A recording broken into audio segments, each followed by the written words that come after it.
Assalamualaikum warahmatullahi wabarakatuh. Selamat pagi semuanya. Puji syukur kita atas kehadirat Allah Subhanahu wa Ta'ala yang telah memberikan kesempatan kepada kita semua sehingga bisa menyaksikan video presentasi ini. Yang terhormat, Ibu Dewi Febriani selaku dosen pengampu mata kuliah Hukum Bisnis dan Regulasi serta teman-teman dan rekan-rekan yang saya hormati. Perkenalkan, saya Dinisa Devindaru dengan NIM 230430009 selaku moderator pada presentasi kali ini. Adapun anggota kelompok saya Diva Ananda Ramli dengan NIM 230430008. Baiklah, adapun topik kali ini membahas mengenai kepailitan, penundaan kewajiban dan pembayaran utang, serta kasus-kasus. Yang pertama ada kepailitan. Pailit atau kepailitan dalam bahasa Belanda berarti violet, dalam bahasa Prancis berarti violated, dan dalam bahasa Indonesia berarti kemacetan dalam pembayaran. Kepailitan merupakan suatu keadaan di mana seorang debitur yang mempunyai kesulitan keuangan untuk membayar utangnya dinyatakan pailit oleh pengadilan atau lembaga yang berwenang, niaga, karena debitur tersebut tidak dapat membayar utangnya. Harta debitur dapat dibagikan kepada para kreditur sesuai dengan peraturan perundangan yang Selanjutnya, pengertian pailit dan dasar hukum kepailitan. Kepailitan dapat berarti bahwa perusahaan tidak dapat membayar utangnya, sedangkan dalam kasus individu, mereka mungkin tidak dapat membayar utang pribadi mereka. Dasar hukum kepailitan biasanya mencakup peraturan dan prosedur yang mengatur proses kepailitan. Beberapa dasar hukum kepailitan yang dapat digunakan meliputi, pertama ada undang-undang, yaitu Undang-Undang Kepailitan. Pasal 1 Nomor 1 Undang-Undang Nomor 37 Tahun 2004 tentang kepailitan dan penundaan kewajiban pembayaran utang. Biasanya disebut dengan Undang-Undang Kepailitan. Kedua, ada pengadilan kepailitan. Proses kepailitan dikelola oleh pengadilan yang memiliki yurisdiksi atas kasus kepailitan. Pengadilan ini bertugas untuk mengawasi proses dan memutuskan apakah suatu entitas atau individu dapat memenuhi syarat untuk dinyatakan pailit, dan menetapkan rencana atau prosedur yang sesuai untuk menyelesaikan kewajiban finansial yang tidak dapat dipenuhi. 3. Kurator atau pengurus kepailitan. Mereka bertugas untuk memaksimalkan nilai aset yang ada dan mengkoordinasikan pembayaran kepada kreditur sesuai dengan prioritas yang ditetapkan oleh hukum. 4. Perlindungan terhadap pailit. Beberapa negara memiliki mekanisme yang memungkinkan perusahaan atau individu untuk mengajukan perlindungan terhadap pailit, untuk memberikan mereka kesempatan merestrukturisasikan utang mereka atau mencoba memulihkan keadaan keuangan tanpa terlalu banyak tekanan dari kreditur. Kelima, tujuan utama kepailitan adalah untuk melindungi hak para kreditur atau pihak yang memiliki klaim atas dana yang dipinjamkan kepada perusahaan atau individu yang pailit dan mengatur penyelesaian kewajiban finansial yang tidak dapat dipenuhi. Materi selanjutnya, penundaan kewajiban pembayaran utang. Penundaan kewajiban pembayaran utang atau PKPU adalah sebuah proses hukum yang mengizinkan debitur yang mengalami kesulitan keuangan untuk menunda pembayaran utang kepada kreditor. Tujuan dari PKPU yaitu untuk mencapai perdamaian antara debitur dan kreditor. Pasal 222 ayat 2 Undang-Undang KPKPU menyatakan bahwa PKPU bertujuan untuk membuat kesepakatan bersama yang termasuk dalam rencana perdamaian. Rencana perdamaian ini mencakup tawaran skema pembayaran utang piutang, baik sebagian atau seluruhnya, sehingga debitur dapat menghindari pailit dan likuidasi harta kekayaan mereka. Dasar hukum PKPU. PKPU atau penundaan kewajiban pembayaran utang diatur dalam Undang-Undang Nomor 37 Tahun 2004 tentang kepailitan dan PKPU.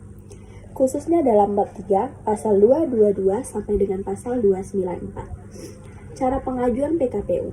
Tata cara pengajuan PKPU diatur dalam pasal 51 ayat 1-3 Undang-Undang 4/2023 sebagai berikut. Kreditur harus mengajukan permohonan kepada OJK. OJK memiliki waktu 30 hari untuk memberikan pernyataan yang menyetujui atau menolak permohonan. Jika permohonan ditolak, alasannya harus disertakan secara tertulis. Perbedaan PKPU sementara dengan tetap.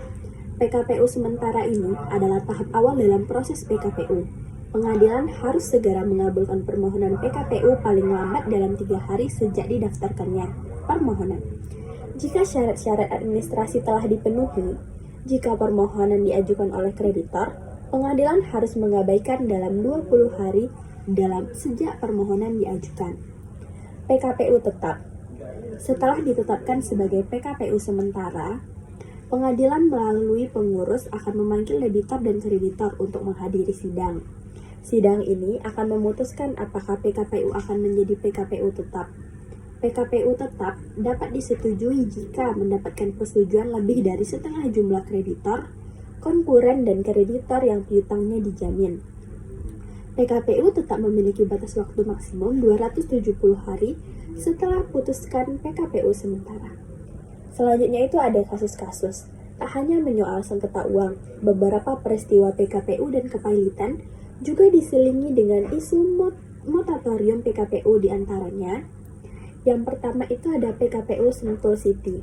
Pada tanggal 29 Januari tahun 2021, perusahaan yang bergerak di bidang properti, PT Sentul City Tbk berada dalam status penundaan kewajiban pembayaran utang. Majelis Hakim pada Pengadilan Niaga pada Pengadilan Negeri Jakarta Pusat, yakni Dul Husin selaku Hakim Ketua dan Makmur beserta Made Sukareni sebagai Hakim Anggota memutuskan untuk mengabulkan permohonan PKPU terhadap Sentul City dalam putusan selah yang dimohonkan oleh PT Prakasaguna Cipta Pratama. Status PKPU Sentul City sempat menjadi perhatian publik pada awal tahun 2021. Lantaran perusahaan pengembang ini memiliki jumlah konsumen yang banyak. PKPU Sentul City berjalan lancar.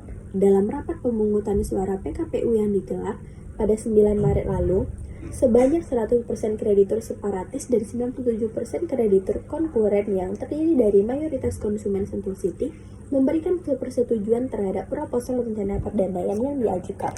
Selanjutnya itu ada PKPU Jiwasraya. PT Asuransi Jiwasraya Persero mengalami 3 permohonan PKPU berturut-turut oleh pemegang polis pada tahun 2021. Permohonan PKPU pertama diajukan oleh Masrurah Mukhtar dan Mukhtar Nurjaya pada 13 Januari 2021 dengan nomor perkara 34 per PDT.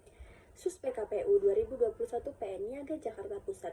Namun permohonan PKPU ini kemudian dicabut oleh pemohon sebelum ada putusan dari Pengadilan Niaga Jakarta Pusat. Pada 14 Januari, Elviana Nafar mengajukan permohonan PKPU kedua dengan nomor perkara 172 PDT Sus PKPU 2021 PN Jakarta Pusat. Namun permohonan ini ditolak oleh hakim. Pada tanggal 14 April, PT Asuransi Jiwasraya menghadapi permohonan PKPU ketiga dari pemegang polis Ruth Teresia dan Tommy Yusman dengan nomor perkara 170 PDT Sus PKPU 2021 PN Jakarta Pusat. Namun, tagihan dari pemohon tersebut sekitar Rp 17 miliar dan permohonan ini juga ditolak.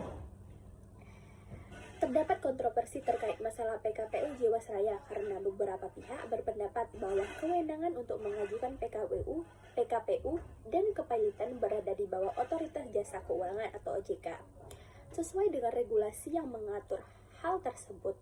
Oleh karena itu, aparat kepolisian tidak dapat melaksanakan operasi PKPU sebagaimana diatur dalam undang-undang. Materi tersebut mencerminkan masalah serius yang dihadapi PT Asuransi Jiwasraya terkait dengan keuangan dan tuntutan pemegang polis. Adanya ketidakjelasan terkait kewenangan dalam kasus PKPU Jiwasraya ini menjadi perdebatan yang perlu dipecahkan untuk menyelesaikan masalah ini. Yang terakhir itu ada isu moratorium PKPU. Publik sempat ramai ketika Asosiasi Pengusaha Indonesia atau APindo mengusulkan moratorium PKPU dan kepailitan kepada pemerintah lewat Perpu. APindo menilai permohonan PKPU maupun pailit di masa pandemi dikhawatirkan tak sejalan dengan semangat Undang-Undang Nomor 37 Tahun 2004 tentang kepailitan dan penundaan kewajiban pembayaran utang. Maksudnya, pandemi bisa dimanfaatkan oleh pihak tertentu untuk tujuan yang kurang baik lewat pengajuan PKPU dan pailit.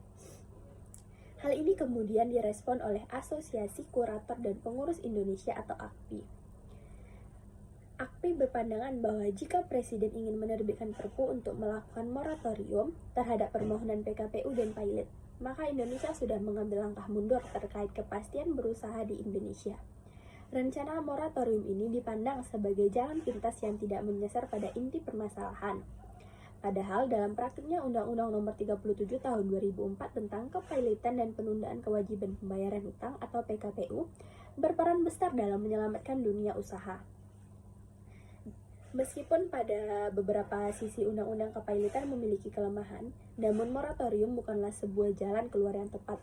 Pemerintah merespon positif usulan dari kalangan pengusaha tersebut, namun hingga saat ini, moratorium, PKPU, dan kepailitan masih sekedar wacana. Sekian video presentasi dari kami. Apabila ada salah kata dan kurangnya materi, kami mohon maaf sebesar-besarnya. Saya akhiri. Assalamualaikum warahmatullahi wabarakatuh.